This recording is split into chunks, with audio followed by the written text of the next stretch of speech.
ভাই বাংলাদেশ ক্রিকেট দলের ম্যানেজমেন্টে যারা আছে তারা নেশা টেশা করে নাকি আল্লাহ মাবুদ ভালো জানে। শিওর নেশা করে ভাই, না হলে ইনকা বুদ্ধি মাথাত আসবি কেঙ্গে করে। যারা নেশাগ্রস্ত অবস্থায় থাকে তা করে মাথাত ইনকা বুদ্ধি আসবার পারে ভাই। তাদের বালপাক নামিয়ে আনা দেখেন। 5টা পরিবর্তন নিয়ে পাকিস্তানের বিপক্ষে মাঠে নামছে ভাই। 2টা লঙ্কানদের বিপক্ষে টি-20 ম্যাচ, আর 2টা পাকিস্তানের বিপক্ষে টি-20 ম্যাচ। টানা 4টা টি-20 ম্যাচ জেতার পরে তারা নিজেদেরকে ভাবা শুরু করছিল যে আমরা অস্ট্রেলিয়া হয়ে গেছি, ইংল্যান্ড হয়ে গেছি, ইন্ডিয়া হয়ে গেছি। এখন দেখি বেঞ্চে যারা বসে আছে ওগরক সুযোগ দিয়ে দেখি ওরা ক্যাঙ্গা করে। ভাই এটা খুবই ভালো সিদ্ধান্ত, বেঞ্চে যারা বসে আছে ওগরক সুযোগ দেওয়া দরকার, দেখা দরকার তারা কেমন করে। কিন্তু এর একটা নির্দিষ্ট সময় আছে ভাই। এই এই এই সময় জ্ঞান আমাদের ম্যানেজমেন্টের মধ্যে নাই। যখন দেখবেন আপনার দলটা একটা কমফোর্টেবল পজিশনে আছে, একটা ভালো শেপে আছে, ম্যাচ ভালো জিততেছে, তখন আপনি 2-1টা ম্যাচে পরীক্ষা নিরীক্ষা চালাইতে পারেন। যেমন ধরেন আপনার যেই সময়টাতে সাকিব আল হাসান, মুশফিক, মাহমুদুল্লাহ এরা খেলে গেছে, তামিম ইকবাল এরা খেলে গেছে, ওই সময়টাতে এইরকম পরীক্ষা নিরীক্ষা চালানো উচিত ছিল। সাকিব আল হাসান কছিলেও যে আপনার হচ্ছে জিম্বাবুয়ে, আয়ারল্যান্ড এই সব দলের বিপক্ষে যখন বাংলাদেশ খেলবে, তারা তারা থাকার সময় তখন সিনিয়র ক্রিকেটারদেরকে একটু বসিয়ে রেখে ইয়াংদেরকে সুযোগ দেন। এইটা বিসিবি সেই সময় করেনি, ম্যানেজমেন্টে যারা আছে তারা সেই সময় করেনি। তারা তারা সিনিয়র যত ক্রিকেটার আছে পাইলে আরো সিনিয়র ক্রিকেটার মানে খুঁজে আনে, এনে ওই জিম্বাবুয়ে, আয়ারল্যান্ড এদের বিপক্ষে নামায় দেয়।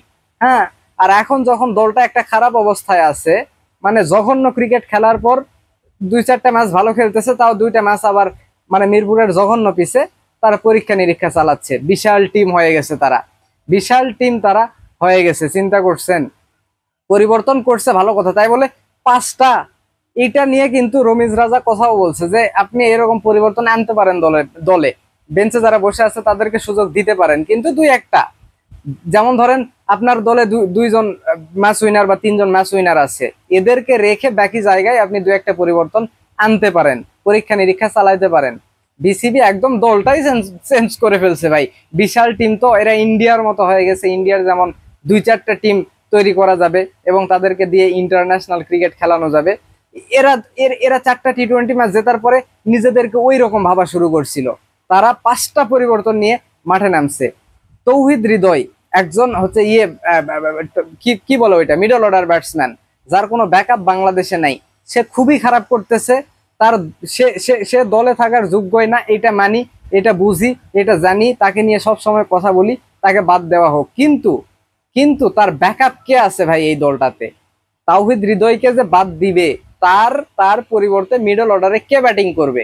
এই ম্যাচটাতে দেখেন, তাওহিদ হৃদয়কে মানে বসিয়ে রেখে মিডল অর্ডারে খেলানো হয়েছে কাকে? মেহেদী মিরাজ।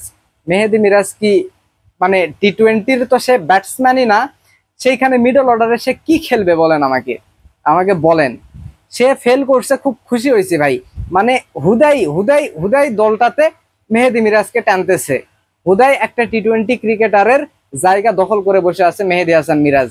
মেহেদী মিরাজের জায়গায় এখানে কি বলে ওইটা, নুরুল হাসান সোহান, নাহিদুল ইসলাম অঙ্কন, এদেরকে নিয়ে এসে বসিয়ে রাখেন।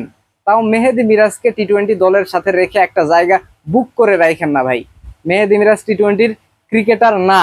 হ্যাঁ, সেটা বারবার সে প্রমাণ করতেছে, বারবার প্রমাণ করতেছে। তাও সালাউদ্দিন সাহেব বিখ্যাত কোচ, সে চাচ্ছে মেহেদী মিরাজ দলের সাথে থাকুক।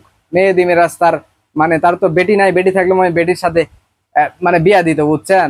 মেহেদী মিরাজ তো বিয়া করছে, তাও ধরেন 2টা বউ হইতো, মেহেদী মিরাজকে দিয়ে সালাউদ্দিনের বেটিক বিয়ে দিত যদি থাকতো। এইরকম একটা অবস্থা, এইরকম একটা অবস্থা, মানে কি একটা বিধিকিচ্ছু অবস্থা। একটা ম্যাচে তানজিদ তামিমকে বসাইলো, নাইম শেখকে সুযোগ দিল, পরবর্তী ম্যাচে আবার পারভেজ ইমনকে বসাইলো, তানজিদ তামিমকে আনলো, নাইম শেখ ওখানে থাকলোই ভাই। নাইম শেখকে এখন খেলানোর দরকারটা কি ভাই? কোনো দরকার আছে? যখন দেখবেন একটা ওপেনার টানা 5-6 ম্যাচ ধরে খারাপ খেলতেছে, তখন আপনি নিয়ে আসেন নাইম শেখকে, নিয়ে আসেন, নিয়ে এসে ওপেনিং এ খেলান, দেখেন সে ভালো করে কিনা। কিন্তু এখানে পারভেজ হোসেন ইমন ভালো করতেছে, তানজিদ তামিমও ভালো করতেছে, হুদাই নাইম শেখকে এনে এর ভিতর আপনি ঢুকাইয়া দিলেন। হ্যাঁ, ঢুকাইয়া দিলেন। এই হচ্ছে অবস্থা আসলে, মানে কি করতেছে না করতেছে। আর একটা কথা, ভালো একটা উইকেটে বাংলাদেশ দলের অবস্থা কি রকম হয় তার প্রমাণ পেয়ে গেছি। হ্যাঁ, এটা এটা আমি সব সময় বলি, মানুষজন গালাগালি করে ভাই। আমি যেটাই কই ওটা নিয়ে মানুষজন গালাগালি করে, কিন্তু যেটা কই পরবর্তীতে দেখা যায় ওটাই ঠিক হচ্ছে। হ্যাঁ, দেখেন একটা ভালো উইকেট, 180 উইকেট, 178 রান করছে পাকিস্তান। বাংলাদেশ কি করছে সেম উইকেটে 102 না 3 রানে তারা অল আউট।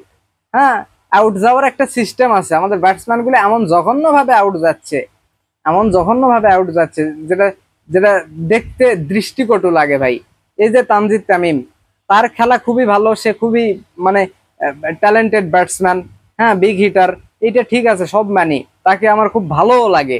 কিন্তু এই যে অ্যাটাকিং ক্রিকেট খেলা লাগবে জন্যে আমাকে ডাউন দা উইকেটে এসে মারা লাগবে, এই এইগুলা কোন ধরনের আসলে মাইন্ডসেট আমি বুঝি না। আমি বুঝি না ভাই। অন্যান্য দেশের ক্রিকেটাররা দেখেন উইকেটে দাঁড়ায় থেকে সুন্দরভাবে টাইমিং করে টি-20 ক্রিকেট ফাটায় খেলতেছে। আর বাংলাদেশের ব্যাটসম্যানদেরকে আপনি বলবেন, শিখাই দিবেন যে একটু অ্যাটাকিং ক্রিকেট খেলো, ডাউন দা উইকেটে আসবে, ডাউন দা উইকেটে আসবে, কিছু বল টল কিছু বাল না দেখে ডাউন দা উইকেটে আসবে, এবং সেভাবে তানজিদ তামিম আউট। হ্যাঁ, এই হয়েছে অবস্থা, এই হয়েছে অবস্থা। এই এই টিম ম্যানেজমেন্ট মানে একদম দলটার পেছন মেরে শেষ করে দিচ্ছে ভাই, বিশ্বাস করেন। এই এই টিম ম্যানেজমেন্টের সাথে যারা জড়িত আছে, কোচ থেকে শুরু করে এই যে আপনার নির্বাচক যারা আছে, এদেরকে সরায়ে একটু ভালো মানের আধুনিক ক্রিকেট যারা বোঝে এদেরকে এনে বসায় দেন।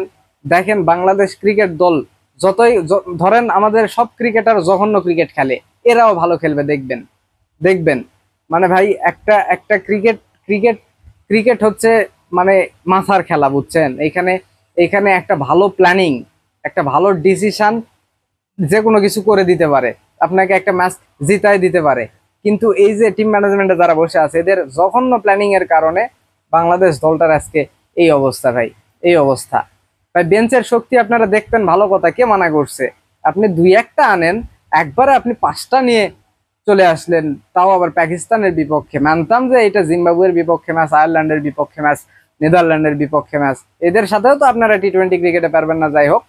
হ্যাঁ, মানে চিন্তা করছেন। আর উইকেটটা মানে পাকিস্তানের বিপক্ষে 2টা ম্যাচ জিতছে কোন কোন ধানক্ষেত মার্কা উইকেটে, সেটা সেটা দেখছেন? এই ধরনের ক্রিকেট খেলে কোনো লাভ আছে? ওই 2টা ম্যাচ জেতার পরে যে যে যেই ম্যাচটাতে আমরা উইকেট একটু ভালো পাইলাম, ওই ম্যাচটাতে বাংলাদেশ কি করলো? তাহলে আমার ওই সিরিজ জিতে লাভটা কি হলো, যদি আমি ভালো উইকেটে ভালো ক্রিকেট খেলতেই না পারি?